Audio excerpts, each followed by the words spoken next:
All right, again, welcome Facebook. What's up, Coochie Gang? It's another episode of the monthly. Y'all know this is the blogcast that advocates for women's reproductive rights.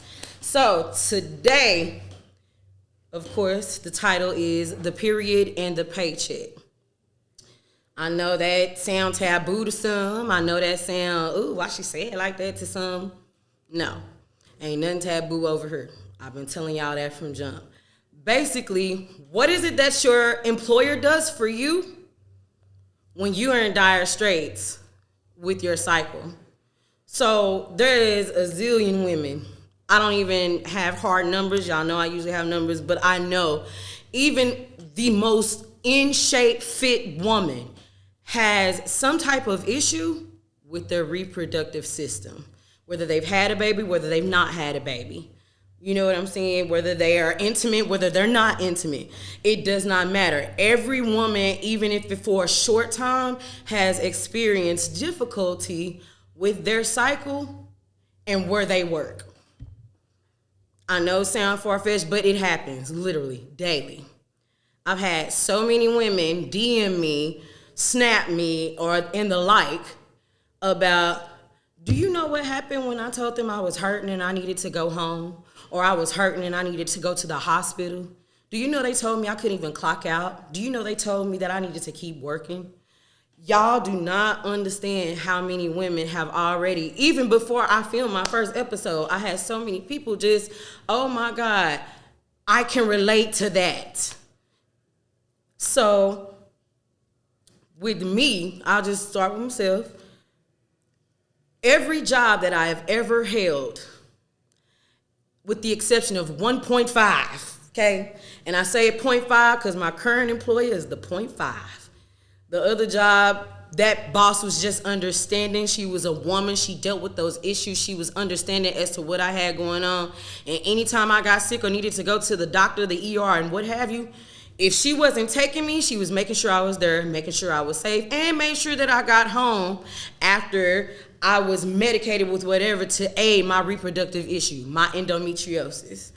So it should be way more common for all employers, if you ask me, to make sure a woman is covered when they have issues with their cycle or they're in pain of some sort. I mean, you're in pain, so naturally, just as a human, you would think, okay, no.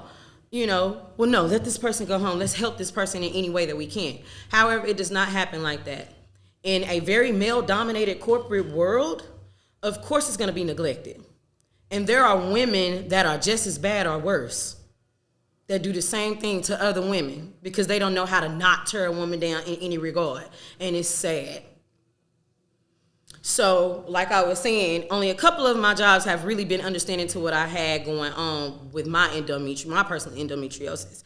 However, the current employer that I work with, I was not properly shown how to file a grievance with my job if I were to get sick at work. So to put it in a little more context, in the first 4 months of me working at my current employer, I was ambulanced to the hospital from my job for my endometriosis. A cyst would burst. I'd get nauseous. I would be in so much pain, double over, literally damn near in fetal position at my desk because I was in so much pain. They keep it like a meat locker in there. It's always cold and freezing anyway, so I'm just cramped up.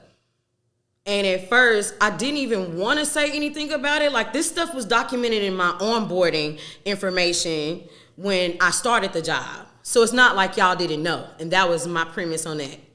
But to fast forward, February of this year, I was suspended from my job due to my endometriosis.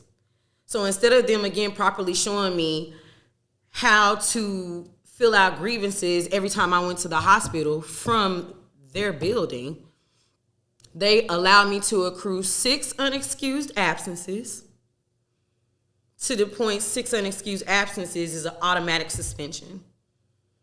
And they suspended me I missed my bag for 6 days because they didn't properly show me how I can help myself. And that's with 90% of employers in the country anyway. They're just like that.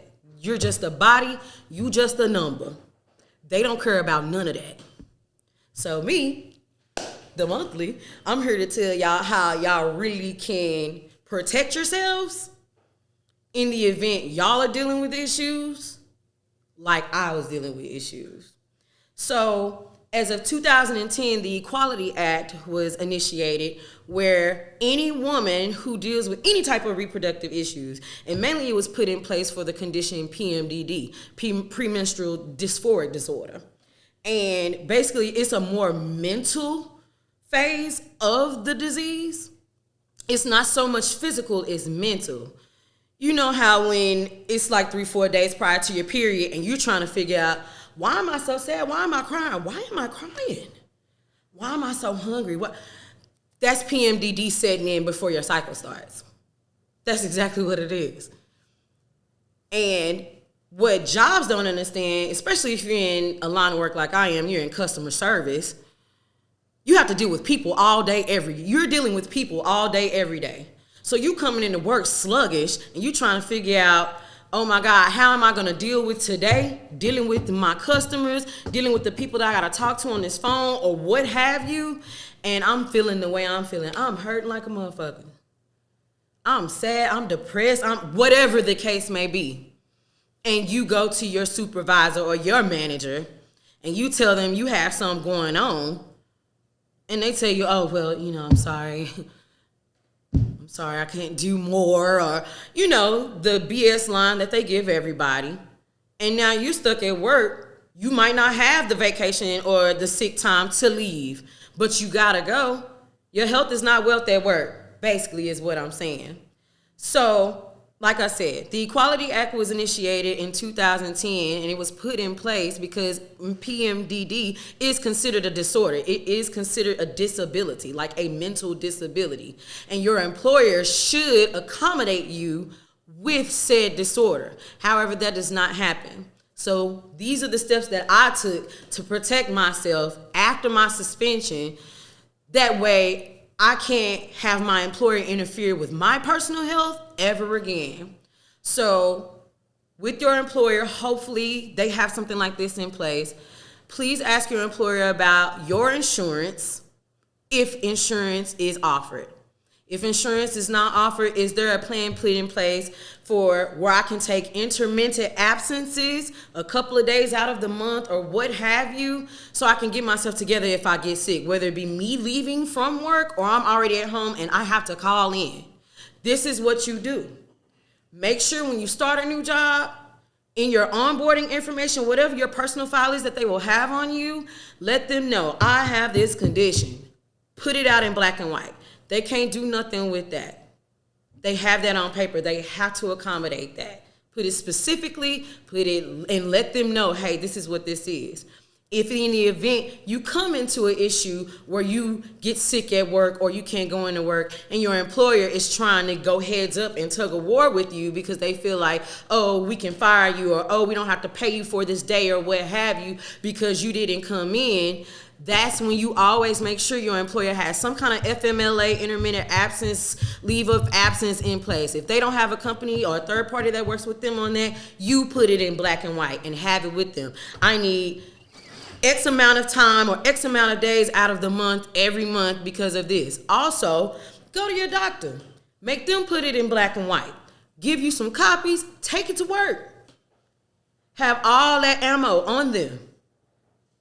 Because don't be a me. Because I just didn't know any better. On top of, like I said, the fact my management didn't let me know, hey, this is what you have to go log in and fill out every time you get sick. Because I know a lot of people don't work in corporate America. I know y'all work at Popeyes. I know y'all work, you know what I'm saying, at Marshalls, at Ross or whatever. And some of these companies may really not have nothing like that in place. However, there are still ways that you can cover your ass. Because, like I tell y'all every episode, they don't give a damn. They don't care. They do not care about what a woman got going on. You see what your non-justices did a couple months back? They don't give a damn. So you got to look out for you. You got to be your star player. You got to make sure you the one in check. when shit like this happens. And it ain't about race or nothing like that, but my black women deal with this the worst. My Hispanic women deal with this the worst. And I love all my women, and y'all know that. But y'all know that. We get the brunt of all of that.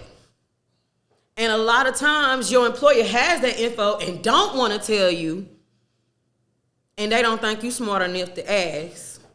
So here's my cheat sheet, y'all. Get it in black and white. Let the employer know off top when you get hired, hey, this is what I have going on. And y'all can use that on them. PMDD is a disability. PCOS is a condition and a disability. And they can't buck none of that.